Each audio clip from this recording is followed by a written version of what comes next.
Alléluia, peuple de Dieu, que le Seigneur vous bénisse. Que la grâce et la paix de notre Seigneur et Sauveur Jésus-Christ reposent dans vos vies au nom de Jésus-Christ de Nazareth. Amen. Donc, je bénis ce matin la grâce du Seigneur qu'il m'a accordé vraiment de venir aujourd'hui vous présenter un autre numéro de la grâce de notre Seigneur et Sauveur Jésus-Christ. Et que je sais qu'il va vraiment vous accorder la bénédiction, la grâce, qu'il va vous accorder un réveil spirituel, qu'il va vous accorder la force du Seigneur Jésus-Christ, qu'il va vous accorder vraiment le relèvement, le renouvellement de l'esprit du Seigneur Jésus-Christ. Soyez bénis et que le Seigneur vous fortifie au nom de Jésus-Christ de Nazareth. Donc c'est le prophète Joseph Sambou de l'église évangile de la gloire de Jésus-Christ. Donc, frères et sœurs, je vais vous donner cette exhortation, donc l'exhortation numéro 4, 2025, donc vraiment qui est titrée « Veillez et priez car vous ne savez pas l'heure ». Donc, frères et sœurs, c'est tiré dans Marc chapitre 13, verset 33. Frères et sœurs, voilà où le Seigneur dit, prenez garde, veillez et priez, car vous ne savez quand ce temps viendra. Dans quel temps? Le temps du tourment, le temps que Jésus-Christ va venir prendre son église. Son église et que vraiment après cela, il y aura la persécution, il y aura vraiment le malheur, vraiment, il y aura des choses horribles, il y aura la détresse, vraiment, voilà, et il y aura plein de choses qui vont se passer, qui sont vraiment désagréables, et le Seigneur nous dit de veiller, vraiment de faire attention.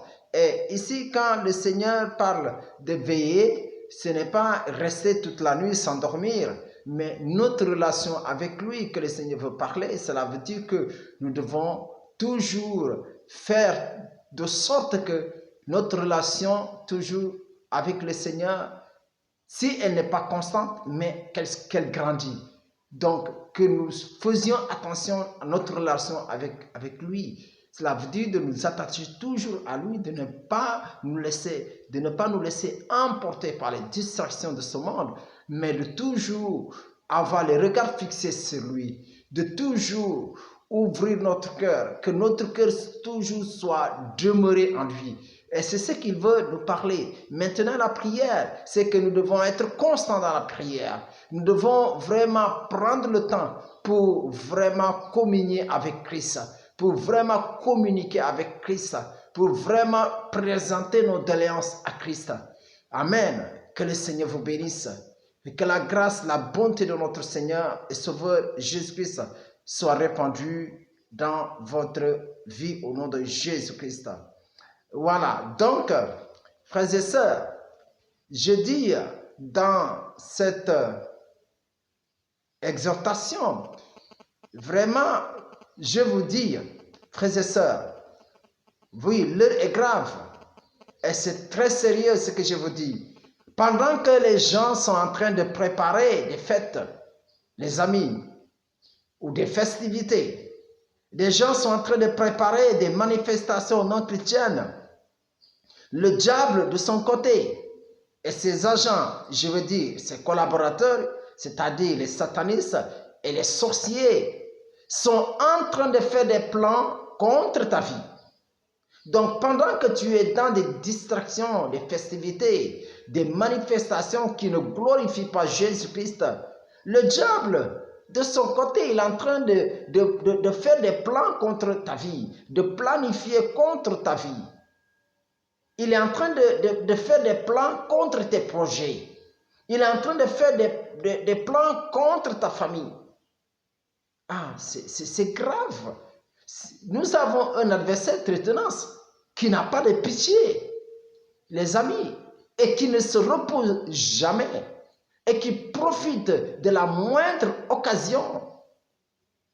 Et c'est pourquoi, les amis, nous ne devons pas lui permettre cela, lui permettre d'avoir une plus petite, mince occasion, une petite opportunité. Nous ne devons pas permettre à l'ennemi de l'avoir sur nous. Amen. Que le Seigneur nous bénisse. Que la grâce et la bonté du Seigneur soient répandues dans nos vies. Et que vraiment ce message puisse te saisir et qu'il te réveille. Au nom de Jésus-Christ. Amen. Donc, je continue. Pendant que les gens sont en train de fêter, ou bien sont en train dans des festivités, pendant que les gens sont en train de faire des manifestations non chrétiennes, le diable et ses collaborateurs, je veux dire les agents de Satan qui sont les satanistes et les sorciers, sont en train de tuer des âmes, sont en train de détruire des vies, sont en train d'emprisonner spirituellement des âmes. Et justement, évidemment, sont en train d'envoyer des malédictions dans la vie des gens, des personnes, des hommes, sont en train d'envoyer des maladies dans la vie des hommes, de lier, de bloquer, vraiment de faire des choses très horribles dans la vie des hommes. Frères et sœurs, c'est vraiment triste. C'est vraiment déplorable. Pendant que les gens sont dans des distractions, et surtout les fins d'année, vers le mois de décembre. Le mois de décembre surtout, il y a trop de festivités. Est-ce que ces festivités-là, c'est à l'honneur de Christ? Est-ce que ces festivités sont des programmes vraiment pour inspirer, pour demander le Saint-Esprit de descendre sur nous? Est-ce que ce sont des programmes qui vraiment éveillent notre conscience, notre relation avec le Seigneur? Est-ce que ce sont des programmes qui nous permettent de nous rapprocher de Christ? Ce sont des programmes qui nous permettent de nous examiner nous-mêmes, notre relation avec le Seigneur? Est-ce que ce sont des programmes vraiment qui nous permettent de nous approcher de Christ? Frères et sœurs, et vraiment c'est la question qu'on doit se poser. Bonne et heureuse année, des trucs comme ça, et on ne comprend pas, mais toujours dans la nouvelle année, ta vie est encore la même chose, ou pire qu'avant même. Et c'est vraiment dommage. Frères et sœurs, l'heure n'est plus à ces choses. Voilà pourquoi le Seigneur Jésus-Christ dit dans 1 Pierre, chapitre 5, verset 8, bon, il a inspiré à l'apôtre Pierre pour lui dire, vraiment, soyez sobre. Veillez, votre adversaire, le diable, rôde comme un lion rugissant, cherchant qui il dévorera. Ah, frères et sœurs, ici, le mot sobre a pour synonyme vraiment modéré. Donc, nous devons être modérés, que ce soit sur les choses de la table, le manger, le boire, toutes ces choses. Que ce soit dans les distractions des choses par moment. Oui, certainement, on peut être distrait un moment, mais pas tout le temps, parce que l'ennemi, il n'a pas le temps. Lui, il travaille 24 heures sur 24. Nous avons un adversaire très tenace, un adversaire qui n'a pas de pitié, le diable. Il n'a pas de compréhension, il n'a pas de cœur, il n'a pas d'amour, il n'a pas de sentiment de compassion. Non, il a perdu toutes ses grâces. Donc lui, sa vision, ce qu'il voit, c'est la destruction. Et il détruit tout ce qui passe au travers de lui. Les amis, et c'est grave ce que je vous dis. Le diable, il vient, il sème le désordre dans la famille, dans les familles, les divisions.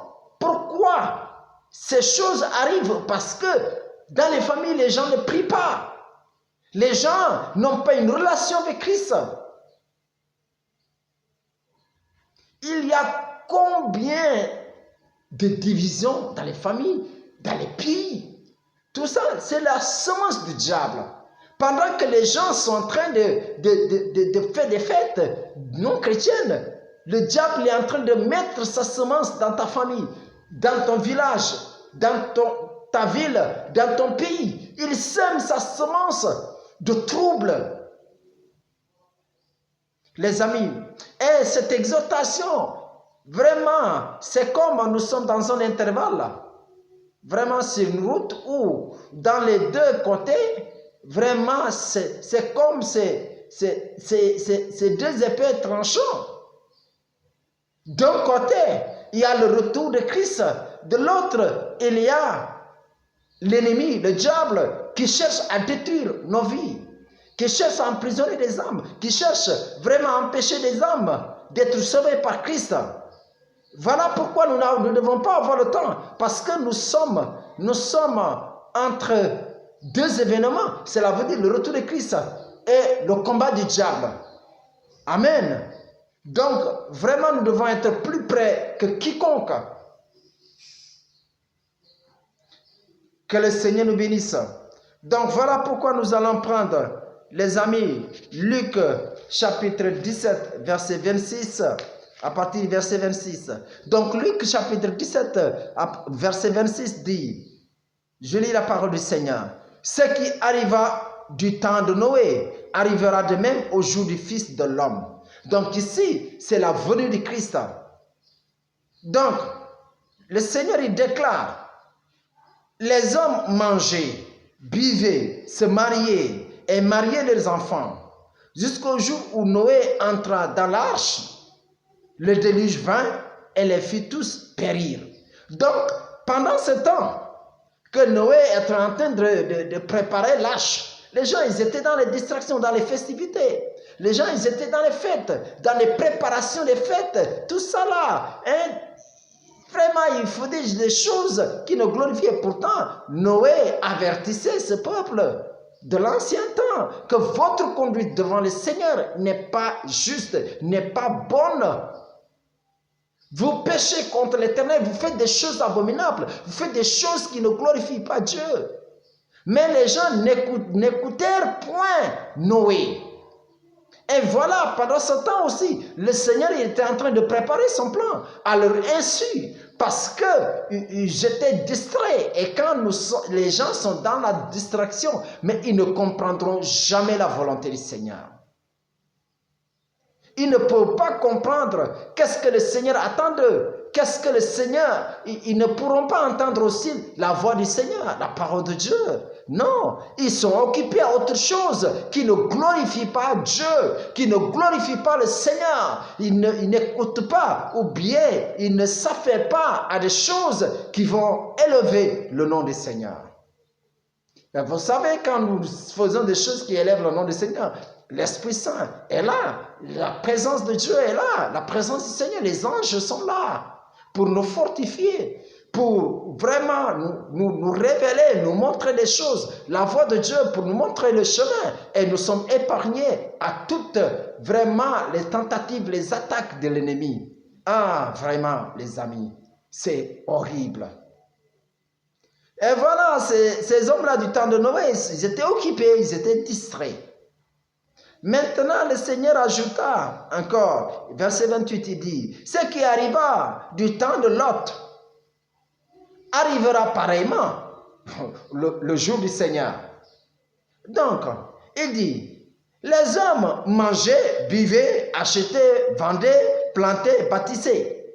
Et bien, regardez, ce qui m'impressionne ici, c'est qu'ici, il y a toujours la distraction. Cela veut dire quoi? Les gens, ils mangeaient, ils buvaient, hein? Ils achetaient, ils vendaient. Donc ici, vraiment, il y avait les fêtes. Il y avait les excès de table. Aujourd'hui, il y a telle fête dans telle famille. Demain, c'est dans l'autre. Ou bien dans tel quartier. Demain, c'est dans l'autre. Donc les gens, ils sont tout le temps occupés par ces festivités. Tu vas voir une semaine, 2 semaines, tu n'as même pas le temps de prier. Tu n'as même pas d'avoir une communion avec le Seigneur pour des fêtes qui ne glorifient point Dieu, pour des festivités qui n'élèvent pas le Seigneur. Vraiment, c'est grave. Donc, vous voyez cela, ce qu'il dit, le Seigneur. Donc, les gens, ils étaient occupés à bâtir des choses vraiment qui n'élèvent pas le nom du Seigneur. Voilà, il dit, mais Le verset 29, mais le jour où Lot sortit de Sodome, une pluie de feu et de soufre tomba du ciel et les fit tous périr. Amen. Gloire à Jésus. Donc, parce que ces personnes, dans le cas de Sodome, dans Sodome et Gomorrhe, c'était des gens qui étaient atrocement dans le péché, dans des choses immorales. Ah, vraiment, c'est grave. Et vous pouvez trouver référence, voilà, dans le cas de Noé, le déluge, vous pouvez trouver référence dans Genèse, voilà, Genèse chapitre, Genèse, vous pouvez trouver ça dans Genèse chapitre 6, verset 2. À partir du verset 2, vous pouvez trouver ça. Et Genèse aussi, chapitre 7, vous pouvez tout trouver cela. Voilà. Amen. Et aussi le verset 29, vous pouvez trouver cela, voilà, dans Genèse chapitre 19, verset 24, Deutéronome 29, verset 23 et Ésaïe, tout ça là, vous pouvez trouver cela dans ces passages. Que le Seigneur vraiment vous bénisse. Que le Seigneur vous accorde sa grâce et sa bonté. Donc ces hommes dans ces villes étaient, de ces anciens temps, ils étaient dans la distraction. Et voilà, Dieu a préparé un plan. Mais pourtant, Noé, Dieu lui a averti parce que Noé, il était un prédicateur de la justice. C'était quelqu'un qui avait une relation avec le Seigneur. Et Dieu lui a averti, Dieu lui dit que voilà ce que je vais faire à ce peuple. Parce que c'est un peuple rebelle, c'est un peuple distrait, c'est un peuple qui vit dans le péché. Toi, prépare ton arche et prends ta famille.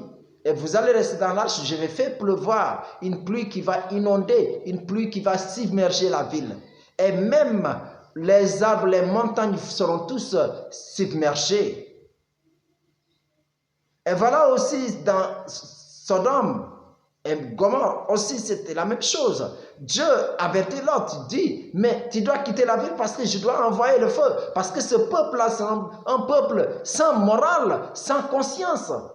Je vais détruire cette ville. Je vais envoyer le feu, les consumer tous. Et voilà, les gens, quand ces malheurs sont arrivés, ils sont restés là à invoquer Dieu. Mais ils se sont rendus compte que Dieu, le Seigneur Jésus-Christ, était très loin d'eux. Mais c'était vraiment horrible. C'était vraiment la désolation. C'est vraiment triste, les amis. Et c'est ça, les conséquences, ce sont les conséquences de la distraction. Ce sont les conséquences de la vie, du fait de vivre dans le péché. Ce sont les conséquences. Nous serons toujours surpris par le malheur. Les gens seront toujours surpris par le malheur. Frères et sœurs, celui qui te dit festoyons et qui ne te dit pas prions d'abord, mais il te conduit dans l'erreur. Il te conduit dans la désolation. Il te conduit dans la tristesse. Mais celui qui te dit prions, avant toute chose, prions. Avant toute chose, cherchons la volonté du Seigneur. C'est celui-là qui veut te conduire dans le droit chemin, le chemin du salut, qui est Jésus-Christ. Amen. Oui. Mais les amis, vraiment, et vous allez voir même dans les distractions, c'est la même chose, le verset 32 qui dit, souvenez-vous de la femme de Lot. Voilà, celui qui cherchera à sauver sa vie la perdra et celui qui la perdra la retrouvera. Pourquoi? Parce que dans la femme de Lot, on lui disait que de ne pas regarder derrière. C'est ce qui arrive malheureusement beaucoup chez les chrétiens. Beaucoup de chrétiens. Beaucoup de chrétiens sont distraits. Et ils sont en Jésus, mais ils n'ont pas abandonné l'ancien monde. Ils sont en Jésus-Christ, mais ils n'ont pas abandonné les anciens plaisirs, les anciens désirs. Ils continuent toujours à vivre leur vie ancienne. Mais c'est grave, tu n'es pas chrétien en ce moment. Et c'est ce qui s'est passé à la femme de Lot.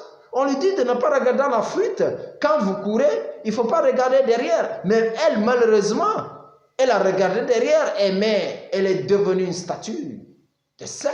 Et vraiment, elle a été détruite. Elle a perdu la vie. Et les autres ont continué le chemin. Ils n'ont pas regardé. L'autre, il ne savait même pas que sa femme, ce qui était arrivé, parce que l'autre n'a pas regardé derrière. Et c'est ça. Tu es chrétienne, mais tu es chrétien, mais tu ne changes pas. Le Seigneur, l'amour de Christ n'est pas ancré dans ton cœur pour abandonner les mauvaises pratiques, pour abandonner le mauvais amour, les mauvais désirs. Et c'est vraiment horrible, frères et sœurs. C'est vraiment triste. Tu dois t'abandonner entièrement à Christ. Tu dois te dépouiller. Tu dois changer. Être en Jésus-Christ, c'est accepter de changer. C'est accepter de vivre selon la volonté de Christ. Donc, les mauvaises habitudes, les mauvaises attitudes doivent être ôtées de nous, frères et sœurs. Toutes ces mauvaises pratiques doivent quitter nos vies. Amen. Oui, frères et sœurs, c'est vraiment triste. Quand on est en Jésus-Christ, on est rayonnant de joie, on est rayonnant de la lumière, de la présence du Seigneur Jésus-Christ.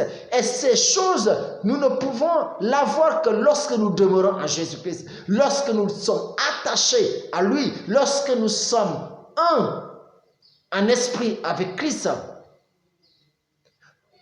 Vraiment, lorsque nous avons accepté de payer le prix, de nous sacrifier pour Christ, lorsque nous avons accepté de consacrer notre temps dans la prière, dans le jeûne, dans la méditation, dans la parole du Seigneur.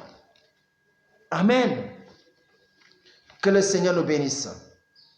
Donc je dis, quand l'homme est dans le péché, le diable lui voile les yeux pour qu'il ne voie pas la gravité de ses actions, afin de se repentir et être pardonné et sauvé par l'amour du Seigneur Jésus-Christ. C'est ça. Quand une personne est dans le péché, le diable encourage cette personne à demeurer toujours dans le péché. Le diable va fermer ses yeux afin que cette personne ne voit pas la gravité du péché et qu'elle se repente. Elle change de voie. Et le diable sait que quand la personne se repente, le Seigneur va délivrer cette personne et va sauver cette personne. Donc comme lui, le diable, il ne veut que personne soit sauvé. Donc il va vraiment t'encourager à vivre dans le péché afin que tu sois toujours condamné. Donc, maintenant, le diable, il va voiler les yeux pour que la personne ne voit pas la gravité de ses péchés. Après cela, il va endurcir le cœur pour que la personne ne sente pas, pour que le cœur de cette personne vraiment soit insensible. Donc, il rend le cœur de cette personne insensible pour qu'il ne sente pas le regret, pour qu'il ne sente pas l'avertissement du Saint-Esprit. Parce que quand, normalement, quelqu'un qui a le Saint-Esprit, tu pêches, ton cœur n'est pas tranquille. Ou bien le Saint-Esprit va toujours t'avertir, non, c'est pas bon, arrête ce que tu fais. Voilà. Mais le diable, il vient, il endurcit le cœur de la personne et la personne se plaise dans le péché. Et voilà, le diable, il vient pour t'accuser. Donc, l'homme ne se rend pas compte qu'il est dans le péché. Un homme comme ça, qui, le diable, voile ses yeux, endurcit son cœur, il ne se rend pas compte qu'il est dans le péché. Ou bien il ne se rend pas compte de la gravité de ses péchés. Donc, cet homme-là ne se rend compte qu'il est dans le péché ou ne se rend compte de la gravité de ses péchés lorsque le malheur arrive. C'est lorsque le malheur arrive qu'il se rend compte qu'il était dans le péché. Parce que, en ce moment, il invoquera le Seigneur Jésus-Christ, mais il se rend compte que Christ est très loin de lui. Et c'est la désolation. C'est vraiment terrible. C'est vraiment triste. Et c'est ce qui est arrivé dans Sodome et Gomorrhe. C'est ce qui est arrivé dans le déluge avec Noé. Les gens, ils ont invoqué Dieu.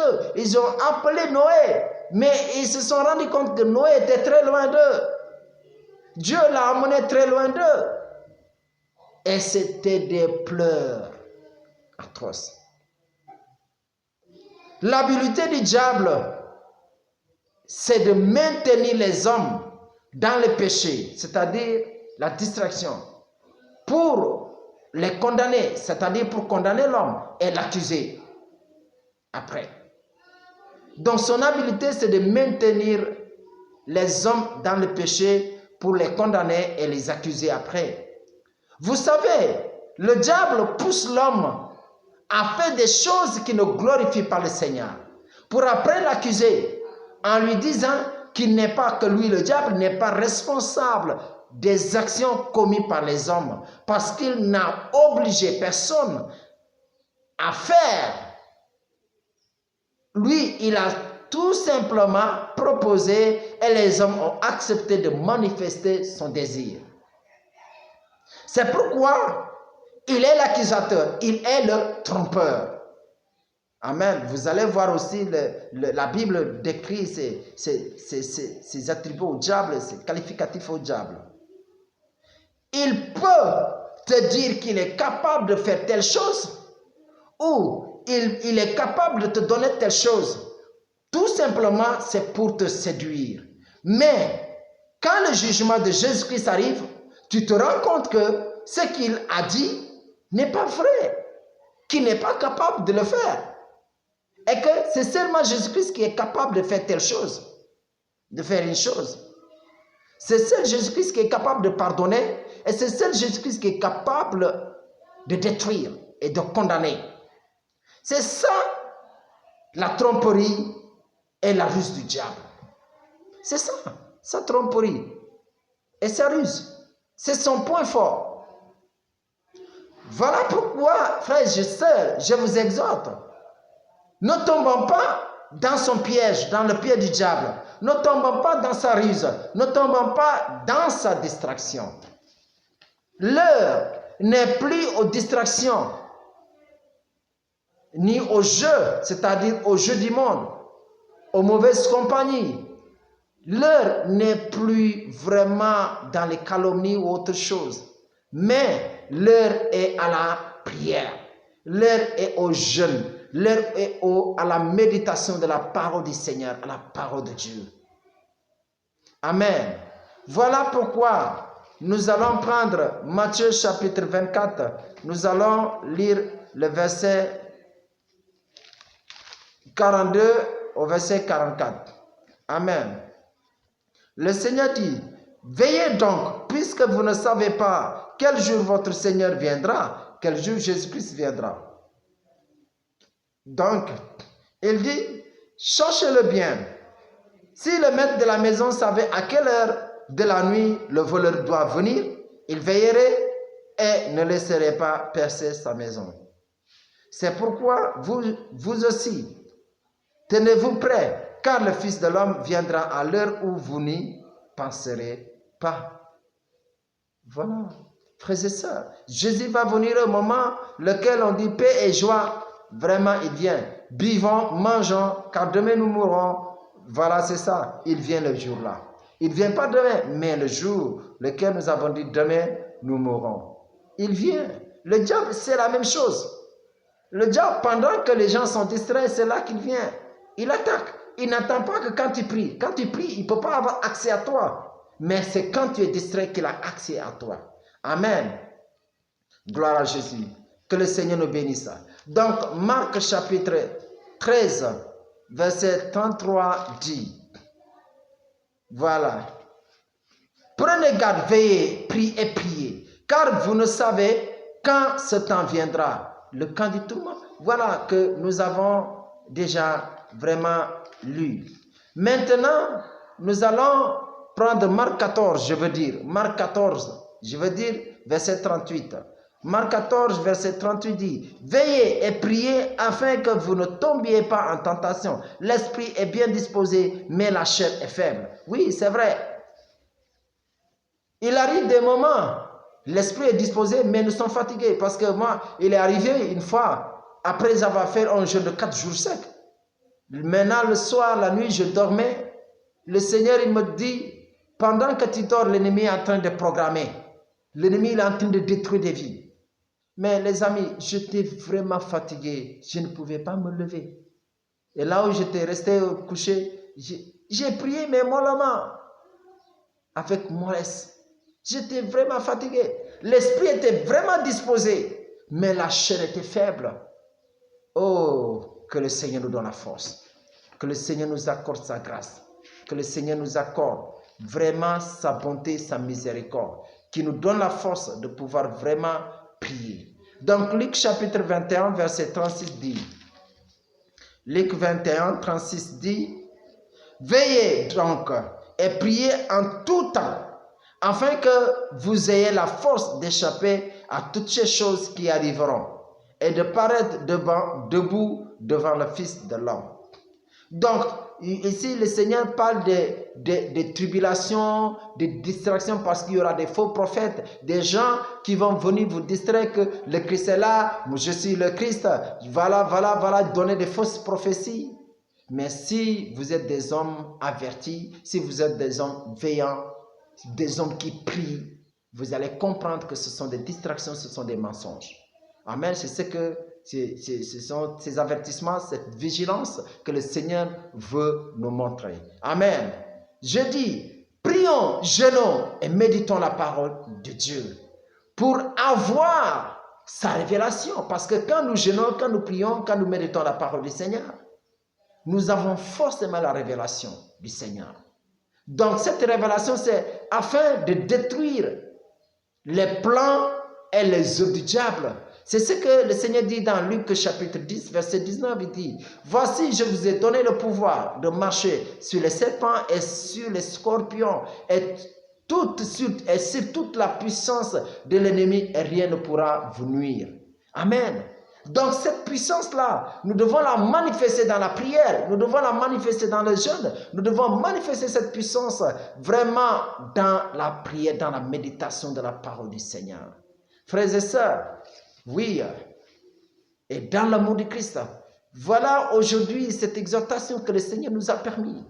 Que le Seigneur nous bénisse, que le Seigneur nous accorde sa grâce, que le Seigneur en cette fin d'année, que le Seigneur te réveille, que le Seigneur te donne encore la force de pouvoir te lever, te disposer pour lui.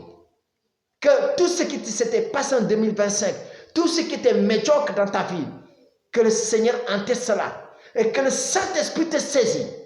Que le Saint-Esprit te saisit ce matin au nom de Jésus. Pendant que tu reçois ce message, que la puissance du Seigneur te délivre et que le Seigneur ouvre ton esprit. Que le Seigneur délivre toute prison de ton esprit. Tout endurcissement du cœur, tout cœur de pierre soit brisé et que le Seigneur te donne le cœur de chair. Que le Seigneur Jésus-Christ te donne son cœur. Que le Seigneur t'éveille par la puissance de son Esprit Saint. Au nom de Jésus-Christ. Que le feu du Saint-Esprit descende sur toi. Et que le Seigneur brise toute chaîne, toute maladie qui t'empêche de croire en Jésus. Toute maladie qui t'empêche d'avoir foi, de prier, de jeûner, de méditer. Cette maladie est détruite. Le Seigneur t'accorde la guérison au nom de Jésus. Toute prison spirituelle, tu es emprisonné spirituellement. Et que ce soit dans le physique, tu es dans une prison physique, que le Seigneur te délivre. Que le Seigneur te fasse sortir de cette prison et que tu viennes témoigner la grandeur, la fidélité, l'amour de Christ. Que le feu du Saint-Esprit descende sur toi. Que le Seigneur brise toute chaîne de l'ennemi. Tu es attaché. Tu es enchaîné dans le monde spirituel. Que le Seigneur brise ses chaînes. Que le Seigneur coupe ses cordes. Que le Seigneur te délie au nom de Jésus. Tu es condamné par la maladie. Tu es condamné par l'esprit de mort. Cette année 2025, tu vas mourir. Ils ont programmé que 2026, tu vas mourir. Tu vivras pour témoigner la grandeur, l'amour du Seigneur, la fidélité de Christ. Jésus-Christ manifeste ta puissance. Tout esprit de folie, esprit de mort, esprit de blocage, que ce soit les esprits démoniaques, que le feu du Saint-Esprit les chasse, les détruit. Tout esprit de cire des eaux, tout contrôle mystique et démoniaque dans ta vie, soit détruit au nom de Jésus. Seigneur, envoie le feu brise, feu brise, feu brise, feu brise. Que le Seigneur te remplisse du Saint-Esprit de feu. Que le Seigneur te fasse connaître sa volonté. Que le Seigneur te fasse connaître son amour. Lève-toi, prie. Lève-toi, jeune. Lève-toi, médite la parole du Seigneur. Que le Seigneur t'incite. Que le Seigneur t'incite à te lever pour son nom. Que le Seigneur te réveille. Que la puissance de l'Esprit. Que le Seigneur opère le miracle dans ta vie. Tout ce qui a été mort dans ta vie, que le Seigneur redonne vie. Tout ce qui a été enterré dans ta vie, que le Seigneur ressuscite. Que le Seigneur ressuscite ta vie. Que le Seigneur ressuscite ton amour pour son amour dans ta vie. L'amour que tu avais en lui. Le diable a volé cet amour. Que le Seigneur ressuscite. Que le Seigneur restitue tout ce que le diable a volé. Tout esprit de pauvreté, de blocage, d'échec, de célibat soit détruit dans ta vie au nom de Jésus. Que le Seigneur t'accorde sa grâce. Que le Seigneur t'ouvre les yeux. Que le Seigneur ouvre tes oreilles. Que le Seigneur ouvre ton cœur. Oh Dieu de gloire. Seigneur, aie pitié de tes enfants. Tout esprit de distraction soit détruit au nom de Jésus. La présence du Seigneur dans ta vie. Et que le Seigneur te couvre de sa mirée de feu. Les côtes mystiques, les marques diaboliques, tout esprit de sirène des eaux. Feu libère. Jésus-Christ, accorde tes enfants ta présence. Accorde tes enfants ta présence. Délivre-les, Seigneur. Dieu de gloire, Seigneur Jésus-Christ. Tout le diable, il t'a fait sortir de la présence du Seigneur. Il est en train de conduire ta vie dans la misère, dans la malédiction du diable. Que le Seigneur te fasse retourner à la maison du Seigneur. Que le Seigneur te fasse retourner. Tu as perdu l'amour. Tu as perdu la grâce. Cette grâce descend. Cet amour de Christ descend sur toi. Que le Saint-Esprit te saisit. La vie. Que le Seigneur te communique la vie. Que le Seigneur te restaure au nom de Jésus. Que la puissance du Saint-Esprit, qu'elle se manifeste dans ta vie. Oh Dieu de gloire. L'amour. La paix. La paix, la paix dans sa famille. Sa famille a été divisée. Sa famille a été divisée. Restons cette famille. Que la paix revienne, la réconciliation, l'unité et la joie reviennent dans cette famille. Au nom de Jésus-Christ, que le Seigneur vous bénisse. Que la grâce et la paix du Seigneur Jésus-Christ soient répandues dans votre vie. Au nom de Jésus-Christ de Nazareth, soyez bénis. Et que la grâce du Seigneur Jésus-Christ, merci Seigneur Jésus-Christ pour toutes ces prières que tu as exaucées. Merci pour cette prière qui va toucher les cœurs des hommes, qui va ouvrir leur esprit, les yeux. Au nom de Jésus-Christ de Nazareth. Amen. Soyez tous bénis au nom de Jésus. À la prochaine fois. Soyez bénis. Amen.